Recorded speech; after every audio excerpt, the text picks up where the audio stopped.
Good afternoon, I'm Spacey Van Dyke, and students across the country are staging demonstrations today demanding new gun safety legislation in the wake of the Uvalde Elementary School massacre. The groups are calling on lawmakers to pass meaningful gun control legislation.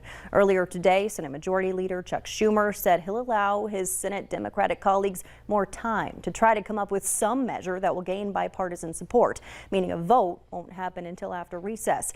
Texas Senator Ted Cruz, who went to Uvalde to attend the public vigil, slammed Democrats for politicizing the shooting. I don't think there's anything worse on planet Earth than a monster who hurts little kids. But I'm also going to talk about the evil of the politicians who see a crime like this and immediately think this is an opportunity. Cruz says he'll still attend the NRA convention in Houston Friday, despite calls for the organization to move this year's event out of Texas. A cloud of grief hangs over the community of Uvalde while families try to make sense of the mass shooting. Investigators now have a timeline for how the attack unfolded, but they're facing questions about the police response. Danya Backus has the latest. Most gracious. The Uvalde community gathered for a vigil full of pain and prayer. Governor Greg Abbott embraced a grieving police officer as new questions arise about the response to one of the deadliest school shootings in U.S. history. Obviously, this is a situation we failed in the sense that we didn't prevent this mass attack. But I can tell you those officers that arrived on the scene and put their lives in danger, they saved other kids. The public safety director says the 18-year-old shooter was inside Robb Elementary School for 40 minutes to an hour before a tactical team broke into the classroom and killed him. He had murdered 19 children and 2 teachers. He sent messages about his plan over Facebook before shooting his grandmother, taking her truck and barging into the school. He went down a hallway, turned right, then turned left, and there was 2 classrooms that were adjoining, and that's where the carnage began. Here at Robb Elementary School, there are crosses for each of the victims. Today was supposed to be the last day of school before the start of the summer vacation. Instead, the community is mourning. Jacinto Casares lost his 10-year-old daughter, Jacqueline, a little girl he says was full of love and life. She would do anything for anybody. And to me, she's a firecracker, man. It comforts me a little bit to think that she'd be the one to help her friends in need. He also questioned why an 18-year-old would be allowed to buy an AR-15 style assault rifle, a question President Biden is asking Congress to answer as well. The president says he'll visit this community in the coming days, hoping to bring whatever comfort he can. Danya Backus, CBS News, Uvalde, Texas. A vigil for the victims will be held in Moorhead tomorrow by a group that went to the elementary school where the shooting took place but now live in our area. That's scheduled for tomorrow night from 6:30 to 7:30 at Davie Memorial Park.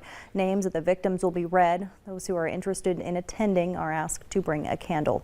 A red, white, and blue tribute also to the victims of the school shooting. Fargo City Hall is lit up in honor of the people who died and were injured Tuesday. The building in downtown Fargo will be illuminated through Saturday.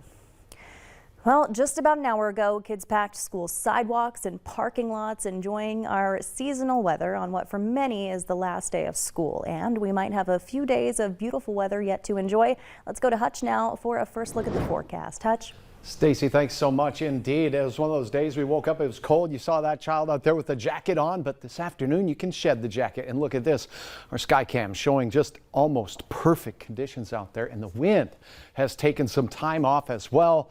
All in all, it's a beautiful night. Look at this, 81 Bismarck, 84 in Pierre, and we have the 70s from the Red River and points off to the west. Mid-60s in Bemidji and Alexandria as well. So lovely weather everywhere. The clouds, well, there's just a couple up near the international border developing in the heat of the day. Now, we may hear a rumble of thunder with these, and we could get a quick passing shower or thunder shower, but that'll be mainly in our northern counties. We have a chance of storms each and every day from Friday right through your Memorial Day. First alert weather day is declared for Sunday and Memorial Day, when I expect more impact in our viewing area. I'll have details on this in a minute. Before tonight, get out and enjoy our lovely conditions. 70s will slip into the 60s for most of the evening. Quiet, light winds, and beautiful. Hour-by-hour details on our bumpy weekend. There's going to be great outdoor time as well this weekend. Don't get that part mixed up, but we'll time them out for you here in a minute. All right, thanks, Hutch. And to get those weekend weather updates, it's a good idea to keep your VNL weather app handy. You can download and use it for free. Just search VNL weather in the App Store today. New information now on a death investigation in Grand Forks. Police have identified the body that was found in a home as 67-year-old Douglas Elgert. He was found unresponsive in a home on North 39th Street on Tuesday. Authorities say his death appeared to be suspicious and he didn't die from natural causes. Court documents show 39-year-old Kindy Jallow admitted to throwing away crucial evidence because they say he was scared of getting into trouble. He's been arrested and is facing a charge of tampering with evidence.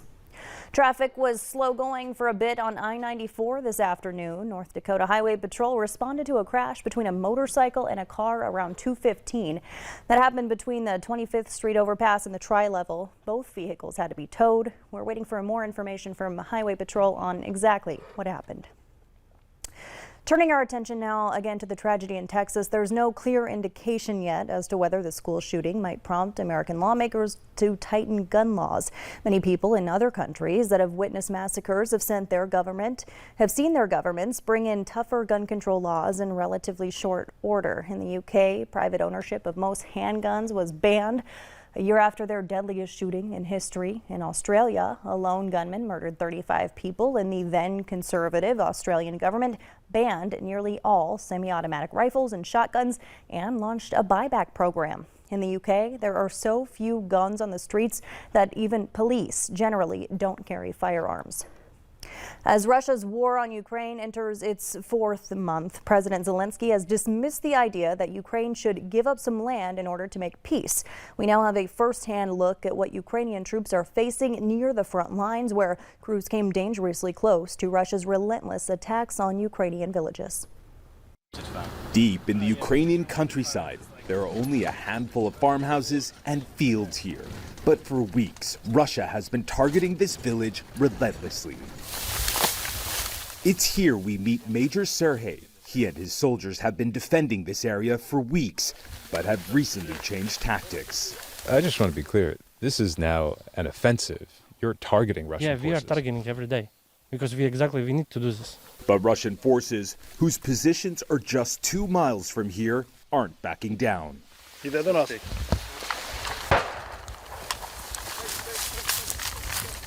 We just had some incoming Russian shelling. We're just on our way to find a shelter in this disused farmhouse.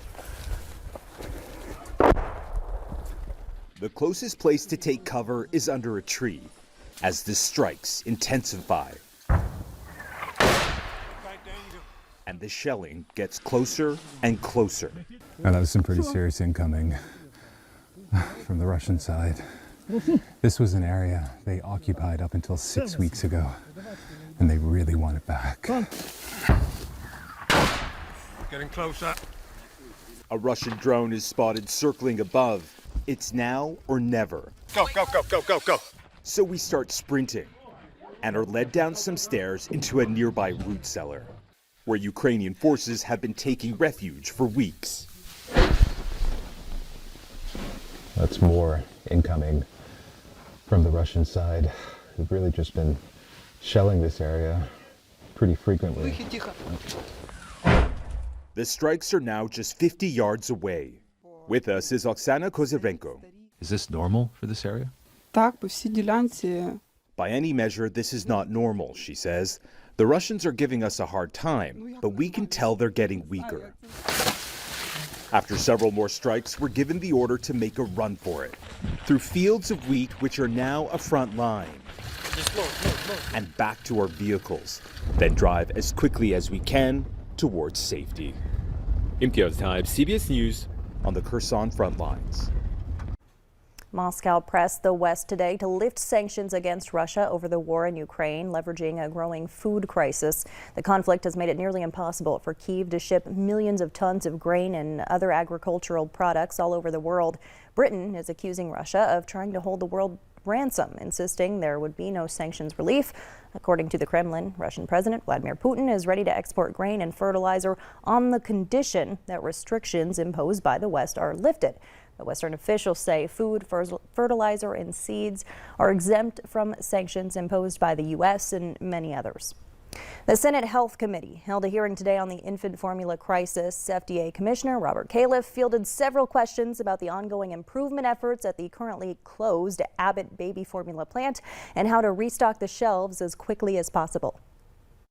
Well, I would hope that manufacturers of baby formula understand they cannot lie to the Food and Drug Administration, and I hope you are strong about that. Well, Senators, you know, I've worked on all sides of this. I've been inspected, and everyone understands when you lie to the FDA and you get caught, there's going to be big trouble. Another plane load of formula arrived in Virginia yesterday. Abbott Nutrition says its formula-making plant in Michigan will reopen June 4th. The facility was closed in February after 4 infants developed bacterial infections. British prosecutors have now charged actor Kevin Spacey with 4 counts of sexual assault against 3 men. The Crown Prosecution Service says Spacey has also been charged with causing a person to engage in sexual activity without consent. The alleged incidents took place in England between 2005 and 2013. The double Academy Award winner was questioned by British police in 2019 about claims by several men. The former House of Cards star ran London's Old Vic Theatre when the alleged assaults occurred. Another criminal case brought against Spacey in Massachusetts was dismissed in 2019, where he was accused of groping an 18-year-old. Later